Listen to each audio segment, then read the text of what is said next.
Welcome back, everyone. Today we're diving deep into the life and legacy of Mahatma Gandhi, Mm. a figure who, let's be honest, most of us know more about in like a soundbite kind of way. Yeah, like be the change. Exactly. But today we're going beyond the surface, Mm-hmm.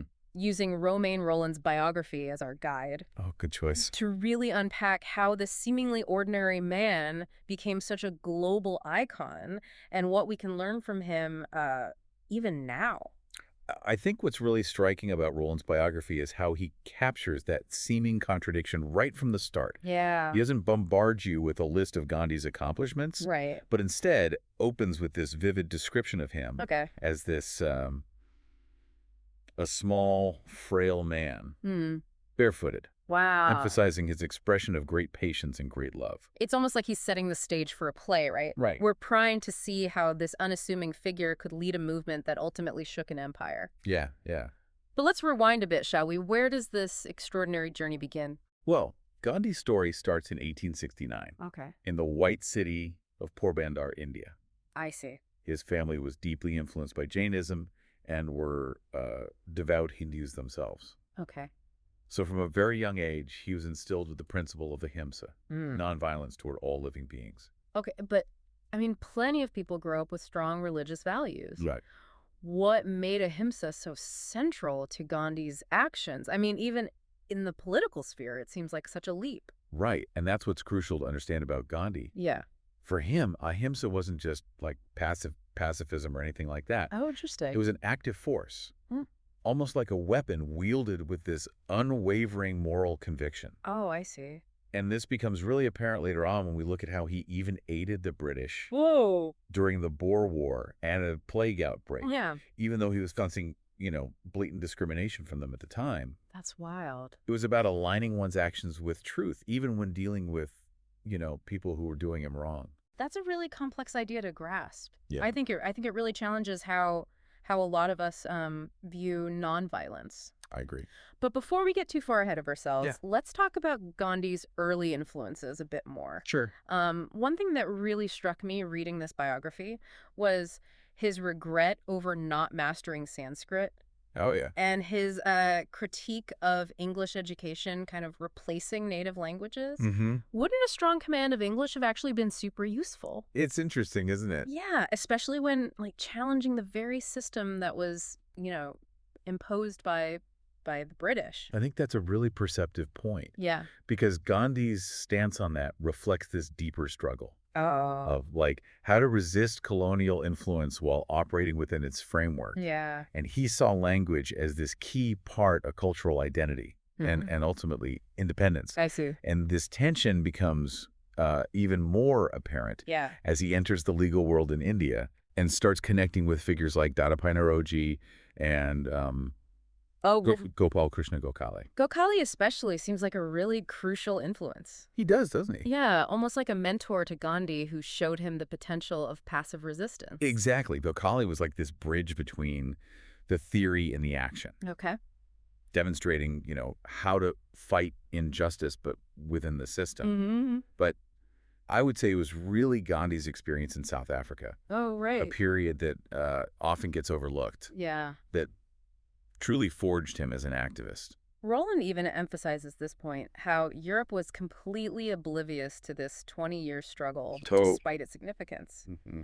So what happened in South Africa? What was so pivotal about it? Okay, so imagine this. Gandhi, a lawyer who had experienced, a good amount of respect back in England, Right. arrives in South Africa Right. and is instantly subjected to this, just brutal racism. Oh, wow. He's thrown out of trains, assaulted, denied basic rights, Jeez. all because of his race. That's all. This encounter, this experience, really becomes his crucible. It's like a complete 180 from his life in England. Right. Yeah. He could have easily just, packed his bags and gone back to India. Oh, for sure. But instead, this experience fueled his transformation from, just a lawyer into a full-fledged activist. He kind of had no choice but to become an activist at that point. Right. Yeah. He couldn't ignore what he had experienced. No. So he ends up founding the Phoenix Colony, Okay. this Tolstoy-inspired community Right. based on simple living and self-sufficiency. Interesting. This was more than just protest. It was about embodying the change he wanted to see. Right. And it's in South Africa Okay. that satyagraha truly takes shape. Let's talk about satyagraha a bit more. Okay. Because I think a lot of people misunderstand it as passive resistance. Yeah, it's often oversimplified. Yeah. What makes it distinct? Well, satyagraha is about active resistance, Okay. but it's through truth, love, and self-sacrifice. It's about confronting injustice Okay. with unwavering moral conviction. Mm-hmm. So Gandhi employed it very strategically, Right. using petitions, Mm-hmm. strikes, Mm-hmm. even publishing this newspaper called Indian Opinion Oh, interesting. to expose the discriminatory laws. I see. But what I find truly fascinating Yeah. is how he offered aid to his oppressors Really? during the Boer War and the plague outbreak. Wow. This truly embodies ahimsa. Hmm. It's his commitment to nonviolence, even towards those who are actively doing you wrong. I mean, I guess it kind of flips the script, doesn't it? Totally. It Yeah. challenges the conventional idea of, like, fighting back. Yeah, wouldn't that be perceived as weakness? That's an interesting question, right? Yeah. Especially by, a colonial power that thrives on dominance. Yeah. But that's where Gandhi's, deep understanding of his opponent really comes in. Okay. He believed that true strength didn't lie in brute force, Yeah. but in moral courage. He understood that satyagraha would ultimately expose the moral bankruptcy of the oppressor. I see. It's like jujitsu almost. It is. You're using their strength against them. Exactly, and it's crucial to remember, this wasn't just a tactic. Okay. It was an extension of his deeply held beliefs. Right. So this philosophy is what's ultimately crystallized in his book, Hind Swaraj, right? Yeah, Hind Swaraj becomes a cornerstone of his thinking, really advocating for self-rule, but one rooted in moral strength. And eventually this approach actually works. It does. I mean, in South Africa at least, Right. satyagraha bears fruit. Yeah. General Smuts, who was this staunch opponent of Indian rights, Oh, yeah. is forced to concede, He is. abolishing the poll tax and granting, at least some concessions. That's incredible. It's a huge victory. It is. But as we know, this was just the beginning. Yeah. In 1914, Gandhi returns to India, Right. a nation on the verge of major change. Oh, absolutely. And his arrival coincides with the rise of the Indian National Congress. Okay. This key player in the growing movement for independence. But within the Congress, you already have these, differing viewpoints. Yeah. Like figures like Gokhale Right. advocating for, gradual reform within the British system. And then you have Pilak, who championed this more assertive form of nationalism. So there's already this debate brewing Oh, absolutely. about the best path to Swaraj or home rule. Yeah, there were a lot of different ideas about how to achieve that. Right. And then World War I erupts. Oh, yeah, And India contributes significantly, right? they do. Hoping for greater autonomy in return. Yeah, But of course, those hopes are shattered, they are, leading to this widespread disillusionment. for sure. And this sets the stage for a really, really pivotal moment, the Rollout Bills. These were essentially draconian laws. Right. Designed to suppress dissent. Yeah. It basically put India under constant surveillance. So this is where Gandhi, who had been, up to this point, mostly focused on social reform, Right. steps fully onto the political stage. Okay. He saw these rollout bills as this blatant attack on fundamental freedoms. Right. Almost like a betrayal of India's loyalty during the war. So we see him really transitioning here Right. from a leader focused on personal and social transformation to one who's directly confronting a massive empire. And even then, his approach remains rooted in his religious convictions, Okay. like his admiration for the Sermon on the Mount and Tolstoy's philosophy of nonviolence. Right. These really deeply influence his understanding of satyagraha. But wouldn't some argue that applying Christian principles Interesting point. to a predominantly Hindu context could be problematic? That's a valid point. Yeah. Perhaps it speaks to Gandhi's belief that certain moral truths transcend religious boundaries. Okay. Yeah. He saw strength not in physical might, but in the power of love and truth. And he was very vocal about this. Right. Like that quote. Oh, yeah. What was it? Strength does not come from physical capacity. It comes from an indomitable will. Yes, exactly. And he constantly urged his followers to resist oppression through courage and self-sacrifice. And this is where we see the Satyagraha movement of 1919 begin, right? It is. Culminating in the Hartal, this nationwide strike Such a powerful demonstration of unity and nonviolent resistance. Yeah, but then tragedy strikes with the horrific events at Amritsar. Right, the Jallianwala Bagh massacre. Where General Dyer orders his troops to fire on a peaceful gathering, killing hundreds of unarmed civilians. It's a turning point. It is. Any illusions about the benevolence of British rule are just shattered. Yeah. The brutality of it all exposed the raw reality of colonial oppression. And Gandhi, even though he remained committed to nonviolence, he was obviously deeply affected by this horrific act. Of course. It's remarkable, though, that he didn't call for retaliation. It really speaks to the depth of his belief in ahimsa. Yeah. He understood that violence would only, perpetuate this cycle of pain and suffering. Right. It wouldn't achieve anything in the long run. Exactly. And instead of resorting to violence, he channeled that grief and anger into a very disciplined movement for justice. He knew that a fragmented India, divided along religious lines, would never be able to achieve true independence. Right. So this is what leads him to support the Khilafat movement, right? Yeah. This pan-Islamic campaign to protect the Ottoman Caliphate. It seems like a really unexpected move, though. It does, doesn't it? Yeah, why get involved in a cause seemingly unrelated to India's struggle? It was actually a brilliant strategic move. Really? Oh, yeah. He saw this as an opportunity to foster Hindu-Muslim unity, demonstrating that their shared fight for freedom transcended religious differences. Interesting. He was really good at understanding the bigger picture. Yeah. And he knew that a united front was absolutely crucial in confronting the British Empire.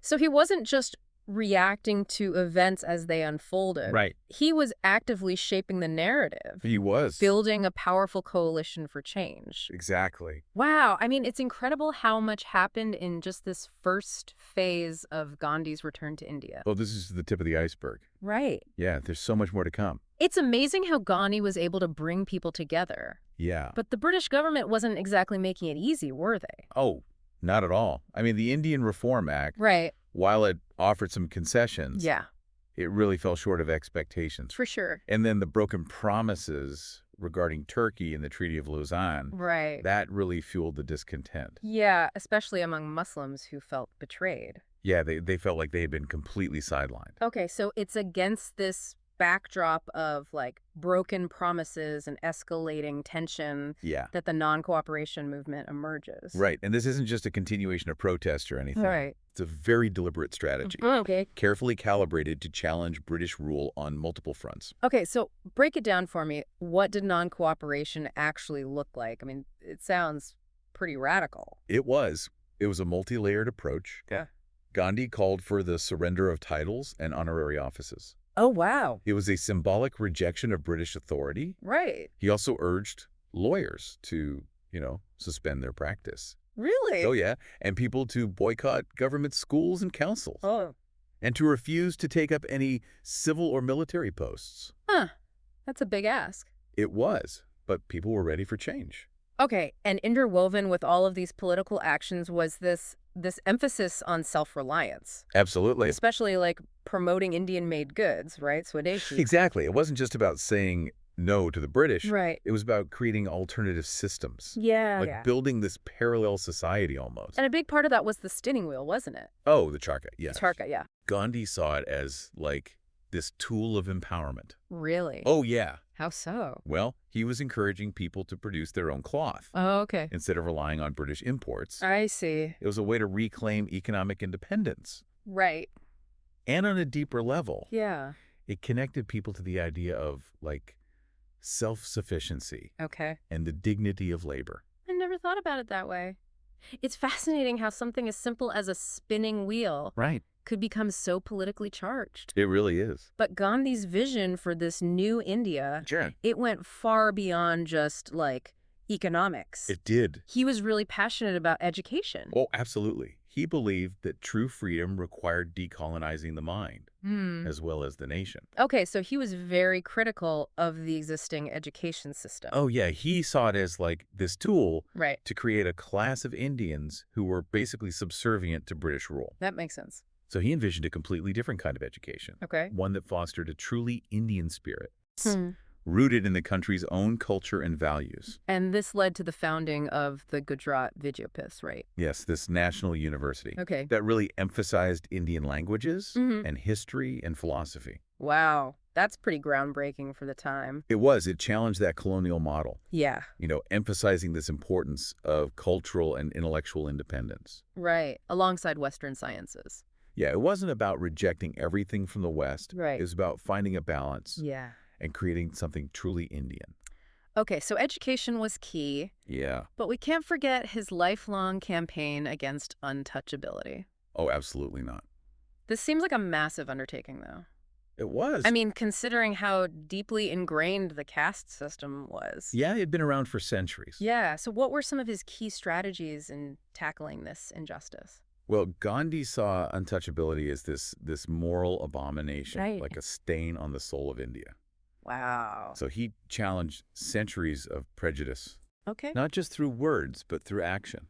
What do you mean? Well, he actually lived among the untouchables. Really? Yeah, the people he called Harijans. Harijans. Yeah, it means children of God. Wow, I see. And by sharing their hardships and advocating for their inclusion, Right. he was challenging the very foundations of the caste system. He was putting his beliefs into practice. Exactly. And wasn't he also a strong advocate for women's rights? Oh, absolutely. He recognized the crucial role of women in the fight for independence. Yeah. So he encouraged their participation in protests, Okay. advocated for their education, Right. and challenged traditional patriarchal structures. It seems like he was really ahead of his time in that regard. He was. He saw the empowerment of women Yeah. as essential to building a truly free and just society. That's awesome. So you can see that Gandhi's vision for India was really multifaceted. Yeah. It encompassed political and social and spiritual transformation. Right. It wasn't just about kicking out the British. Not at all. It was about creating a better society from the ground up. Exactly. But as you can imagine, Yeah. even as his influence grew, Yeah. not everyone agreed with his methods. Of course not. And one of the most notable critiques actually came from Yeah. a pretty surprising source. Yeah. Who was it? Rabindranath Tagore. Oh, wow. Tagore. Yeah, Nobel Laureate. Yeah. And like a revered figure in Indian culture. I mean, he and Gandhi were like titans in their own right. Exactly. So this clash between them is really fascinating. It is. Because it reveals this like underlying tension within the independence movement itself. Interesting. So Tagore initially supported Gandhi, Okay. but he grew increasingly critical of certain aspects of non-cooperation. Okay. What were his concerns? Well, I mean, they both ultimately shared the goal of a free India, Right. but their differences stemmed from, I think, fundamental philosophical views. Okay. Tagore, while deeply patriotic, Yeah. he was also wary of what he saw as the potential for dogma Right. and coercion. Even in the pursuit of a noble cause. Exactly. He Yeah. famously said, Oh, yeah, that quote. "It is criminal to transform moral force into force." Wow. Powerful stuff. He was essentially warning against turning even nonviolence into a tool of oppression. Like imposing a single vision on society. Yeah, Tagore really believed in individual freedom of thought Okay. and expression. Yeah. He worried that the fervor of these mass movements, Right. even nonviolent ones, Yeah.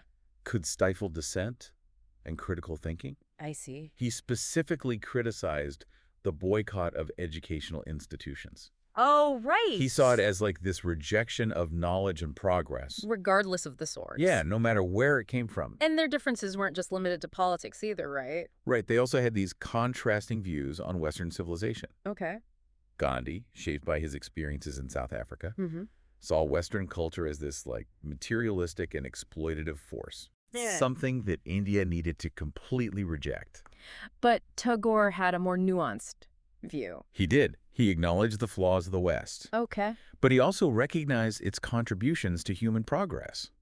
Interesting. He believed in this possibility of like a synthesis Okay. between East and West, drawing on the best of both cultures. It's a fascinating debate. It is. This tension between like embracing tradition Yeah. and engaging with modernity, Yeah. between individual freedom and collective action. Yeah. Those are tensions that we still grapple with today. Right. And I think this debate really reflects the complexities Yeah. of India's struggle for independence. Right. The different paths to freedom. Exactly. Different ideas about what that freedom should look like. Right. There was no easy answer. And Gandhi, while he acknowledged Tagore's concerns, he maintained that non-cooperation was a necessary step. Yeah. Almost like a temporary withdrawal. Yeah. To gather strength and build this new foundation for India's future. It's like taking a step back to take 2 steps forward. Exactly. But even as these debates were happening, the situation in India was reaching a boiling point.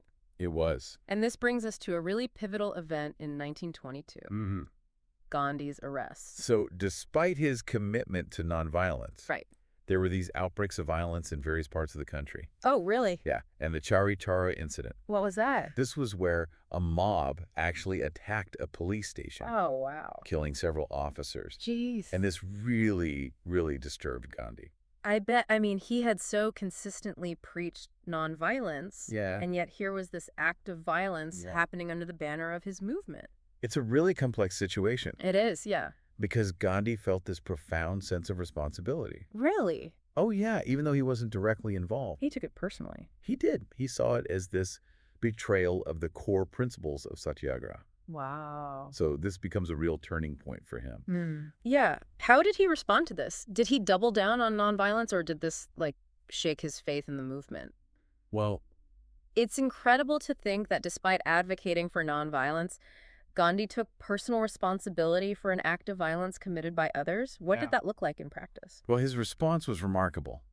He suspended the entire civil disobedience movement. Really? Yeah, arguing that the people weren't ready for such a campaign yet. Wow. He believed that satyagraha required this this level of spiritual discipline that just wasn't there yet. So instead of pushing forward, he actually pulls back. Yeah. Recognizing that the foundation wasn't strong enough. Exactly. He knew that rushing into things would only lead to more violence. Right.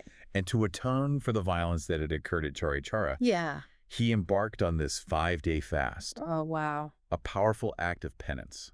Yeah, it's such a contrast to how we often see leaders react today. I know. There's this sense of humility and accountability. Yeah. That's so rare to witness. It really speaks to his unwavering commitment to his principles. Yeah. He understood that satyagraha wasn't just a political tactic. Right. It was a way of life, a moral imperative. And shortly after this, he's arrested by the British government, right? Yeah, on charges of sedition. His trial must have been quite the event. I mean, here's this man who had challenged the entire British Empire. Oh, it was a spectacle. Yeah. Gandhi actually used it as a platform to defend his actions and his philosophy. What did he say? Oh, there's this famous line he delivers to the judge. Yeah. He says, "The only course open to you, judge, is either to resign your post or inflict on me the severest penalty." Wow, that's powerful. It's a very deliberate statement. Yeah. Acknowledging the inherent conflict between his ideals and the colonial system. And of course, they sentenced him to prison. They do. 6 years. Wow. It was a moment of both triumph and tragedy, I think. Yeah, I can see that. Triumph in the sense that Gandhi's moral courage was on full display. Right. He didn't back down. Yeah. He didn't compromise his beliefs. But it was also a blow to the movement. Oh, absolutely. I mean, it left his followers without their leader. Yeah, and it raises this interesting question. What's that? What happens to a movement that's so closely tied to a single figure when that figure is removed? Right. It's almost counterintuitive, but it seems like Gandhi's absence actually amplified his influence. It did. His imprisonment turned him into this martyr, this symbol of resistance. Yeah. His image was everywhere. I can imagine. And his words took on this even greater weight. Okay, so even though he was physically confined, his ideas were spreading further than ever before. Exactly. And you start to see a noticeable shift in England's attitude toward India. Oh, really? Yeah, the brutality of the government's response to the non-cooperation movement, juxtaposed with Gandhi's unwavering commitment to nonviolence. Right. It really started to turn the tide of public opinion. People were starting to question the moral legitimacy of British rule. Yeah, they were starting to see India's right to self-determination. It seems like Gandhi's message of nonviolence, which to some might have seemed like a weakness, was actually exposing the inherent violence of the colonial system. You got it. It's this moral contrast that becomes increasingly difficult for the British to ignore. And Rolland, writing in 1923, he picks up on this, right? He does. He senses this growing momentum for change. Yeah. And he even suggests that England, if they want to salvage their empire, Right. they need to take some bold steps toward granting India greater autonomy. It's incredible to think that this seemingly frail man, I know, right? armed with nothing but his conviction and the power of satyagraha, Yeah. managed to shake the foundations of an empire, It's really a testament to the power of ideas. to change the world. Exactly. And Gandhi's ideas, they continue to resonate, don't they? They do. His emphasis on nonviolence, self-sacrifice, moral courage. Mm-hmm. These ideas continue to inspire movements for social justice and human rights across the globe. He left a lasting impact. He did. This deep dive has been eye-opening. I agree. We've gone beyond that simplistic image of Gandhi as just a pacifist. Yeah, he was so much more than that. We've seen his strategic brilliance, Right. his deep understanding of power dynamics, Yeah. and his unwavering commitment to his principles. Even when faced with setbacks and challenges? Yeah, his legacy is multifaceted and complex. He is. I mean, he achieved incredible things. He did. Leading India to independence, inspiring millions with his message of nonviolence. But he was also a human being. Right. Flawed and contradictory at times. And what's perhaps most fascinating is how his ideas Yeah. continue to be debated and reinterpreted even today. Oh, absolutely. His work is still relevant. It is. And there's this question that Rolland poses in her biography that Yeah. really stuck with me. Oh, yeah. What was it? He says, Gandhi believed that India's fight wasn't just for national independence, but for the liberation of all humanity. How do you think his message of nonviolence and self-sacrifice resonates in the face of today's global challenges? That's the question we must all grapple with, isn't it? It is. Gandhi's life challenges us to think differently Yeah. about power, about justice, about the means and ends of social change. His message of nonviolence, while often misunderstood, Oh, yeah, and even dismissed. it offers this potent alternative, I think, It does. to the cycles of violence and hatred that we see all around us. It invites us to consider that true strength lies not in domination, Right. but in the courage to resist injustice. Yeah.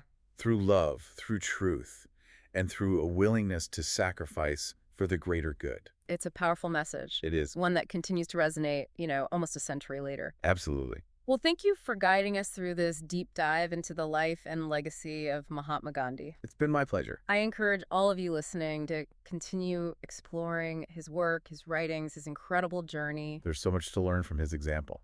his triumphs, his struggles. Yeah, it's all part of his story. It is. And remember, Gandhi believed that each of us has a role to play We do. in building a more just and compassionate world. Our actions matter. They do. His life is a testament to the power of individual action However small. to contribute to a larger movement for change. So get out there and make a difference. Until next time, keep exploring, keep questioning, and keep striving for a better world.